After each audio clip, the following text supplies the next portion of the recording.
Hello world! Dave here, call me mowdownjoe. Welcome back to Let's Play Penny Arcades on Rainslick, Precipice of Darkness 3! And, yeah, we're still making our way through the bank. We've got some treasure to loot around here, and a lot of familiar enemies, mostly. Just mostly familiar enemies. We got a Molotov quantity up there. And, oh yeah, off camera, I went and bought upgrades for the potions and Molotovs, so that way they deal more damage and heal more. And I figured, why not? Also bought some for buffs. A little expensive, though. I mean, the buffs are pretty... I mean, I figured that... I haven't used them yet, but I figured, you know, they could come in handy on boss battles at the bare minimum. So, yeah, that's, and...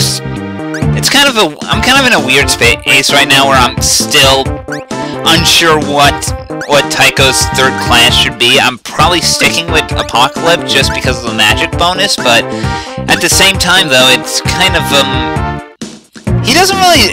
Apocalypse really isn't a good class.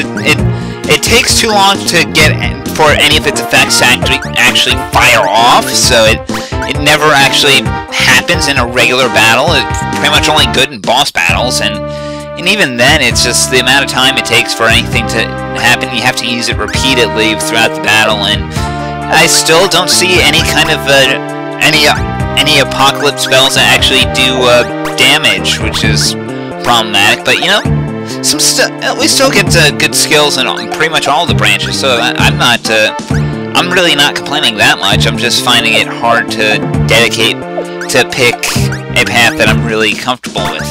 So it's probably going to be Apocalypse in the end. Although Delusionist does have no, not Delusionist. Diva did have like magic stealing. I think that's only like from teammates, which would be.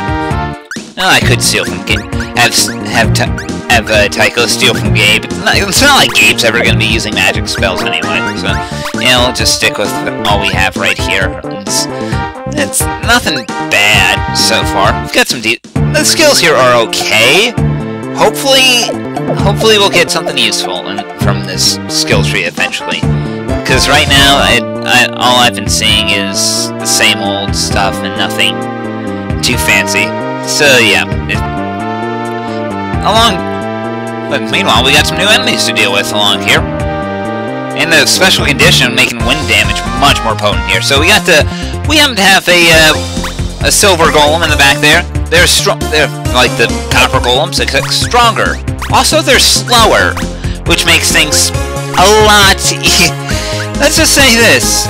You could probably juggle them with interrupts. I mean, it just leave them completely vulnerable throughout the whole battle. But with the special boost to wind damage here, it's probably not 100% necessary. You could probably just go ahead and gust them to death with they don't have any special weaknesses, but as the only time I've ever seen one of these guys is with this special condition in place. You just blast them with wind attacks as much as you can. It's like whatever elements your character happens to have available. And I think actually, come to think of it, you could Tycho gets a physical one under the gentleman's tree, which is weird. Doesn't make sense to me at all. But yeah, whatever. Just it'll fall out with whatever physical attacks you happen to have whatever wind attacks you happen to have available, wind climb, or north winds or whatever, and just the Baton Rouges aren't anything too threatening because they'll probably die in like 1 or 2 gusts. So just take them out, just juggle that, and hell, try juggling the silver golem with your interrupts. Just keep knocking him out of the out of the action queue there. It feels great. It feels great to actually have be able to do something like that in a game like this. So yeah, obviously Gabe's really kind of taken to being much more of a tank now, especially with the fact that I've given him the challenge, the defensive, especially now that Tube Samurai happens to have that defensive stance and the challenge skill to help make tanking so much easier. So, but right now, we're just gonna, for now, it's pretty straightforward wind attacks all around. Just gust him over with whatever you have, Gale Force, whatever, Gale Force, North Wind. They all deal about War is not really very good for casting spells, which is a little sad, but you know, you take what. But we don't have much else in the way of wind damage outside of, well, outside of that gentleman's guild that happens to. What is it? That new shoes or something like that. But I really wouldn't bother with it at all. So easy fight, nothing to worry about. You'd think he'd be worth more money though, considering he's made out of silver. But yeah, let's. Could have sworn I saw something. Magic bonus while waiting for a prophecy to arrive.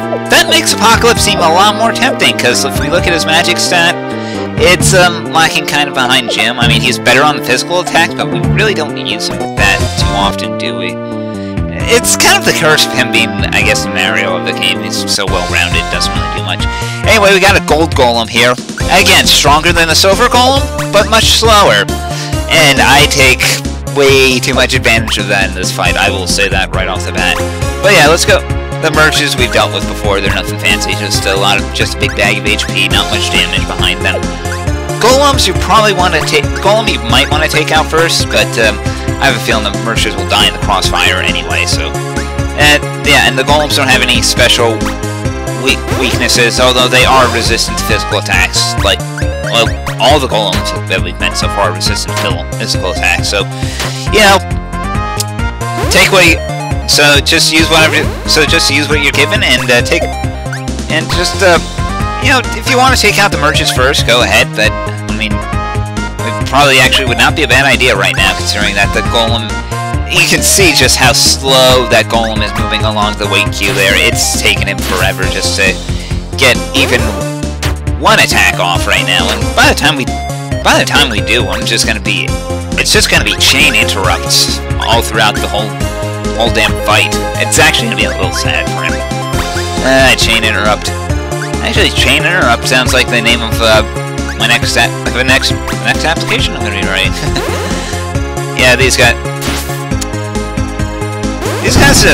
golems though seem to be a little bit more resistant to interrupts than the other enemies than every other enemy we've dealt with, but still able to knock them out of the weight queue and make them almost miss their entire turn. So that's just it also seems like, is it just me, or does it seem like that the more you chain together interrupts, the less effective they are? I mean, it's still nice to be able to keep him constantly off his turn, keep time walking him, to borrow a term from my Magic playing days, which are still going on. But the fact that but it does seem like the interrupts are just getting less and less effective as we go through here. So yeah, that one only knocked him like halfway down the weight queue there. Eventually, it's just gonna be nothing. Might as well just keep going wind gust on him, or maybe it's just one particular attack. If we switch between interrogate and double tap, eventually maybe that'll keep him off. But still, we're able to keep him off his turn. So you know, we have that going for him. And Triceratops is a very defensive little transformation, so nothing fancy there. Yeah, just go. I could have interrupted him there. So yeah, gold golems really aren't that threatening, especially. I mean, they can hit everyone with one attack, but outside of that, since they're just so slow, you can just keep chain interrupting them, and then it just becomes kind of pathetic for them. It's just, I didn't even see a point in trying to let him do anything. So some decent level ups there. Kickstarter. Jeez, that seems oddly appropriate at this point in time. Ooh, and the Dinosaurs has learned a T-Rex transformation. So let's go ahead and. So I really want to give that a look right about now. So yeah, costs 2 MP to do.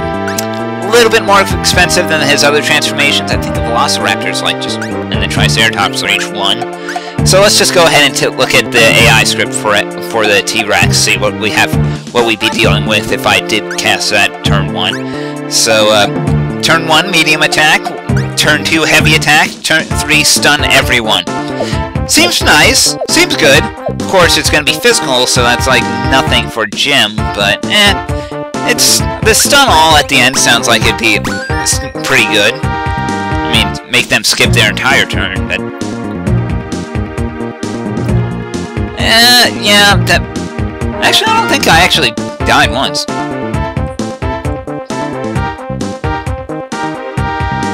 Me neither, Mora. Me neither. Obviously, it's just done for comic effect. Because that's what Zeboid does. Anyway, let's check out the first vault. Nothing! At all.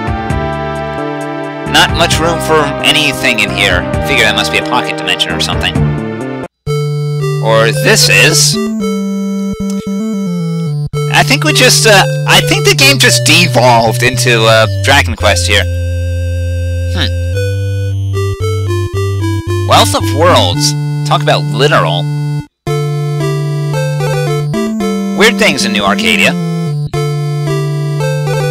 A legendary hero. Well, I guess if you did turn it into, like, the sprite, in an NES-style sprite, Gabe would look like something that Akira Toriyama would have made, and God knows that guy's done... Well, let's see, he's made Chrono Trigger, he's made Dragon Ball, and he's made Dragon Quest. God knows that... Guy's made his way around Japan, around the Japanese animation strip. Horkwall. So, that's where we are. Face the evil king. We're gonna have to fight an evil king here? Do we really have to?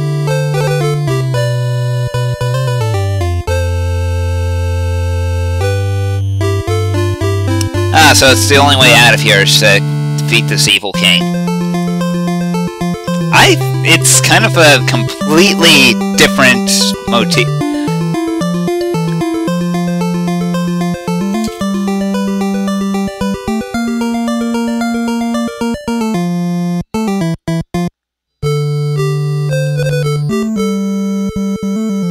Yeah, speech might have been scripted. So yeah, apparently we've been transported into a Dragon Quest style game. Not any actual real Dragon Quest, but whatever. So yeah, just like Breath of Death, all these items pretty much just don't actually hide any treasure at all. They're just there so that way you can interact with them.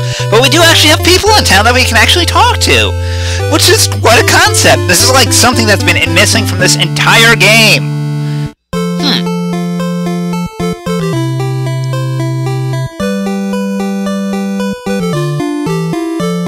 But yeah, this isn't... So, we can go around here for a bit and... go shopping a bit, or not. Because we don't want Gabe to actually have a sword.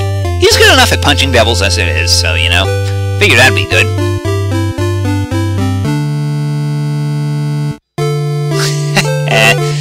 Hey, there are heirlooms are heirlooms. It doesn't matter whose heirlooms they are. And of course, that sprite might look familiar to some of you who played, I don't know, one of Zeboid's previous games, or at least watched a video of me doing that here.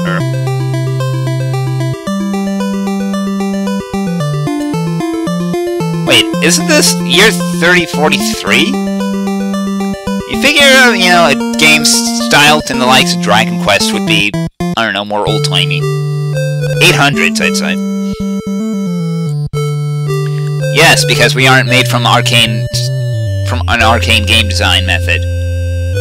I have no idea why I bothered going back to here. Well, if you had doors... Alright, Zeboid, I'll give you a pass for this reference. It's well set up. You did a good job with this one. Even though you copy-pasted right from the last time. Well, we have a whole overworld to do with. So, what are we going to do now that we're in an entirely different game? Find out next time. Hopefully there won't be random battles. Until then, I'm Dave. Remember to cherish the past. Take care, everyone. Did I do something about remembering the past last time? I don't remember. The sprites even carry over. How cute.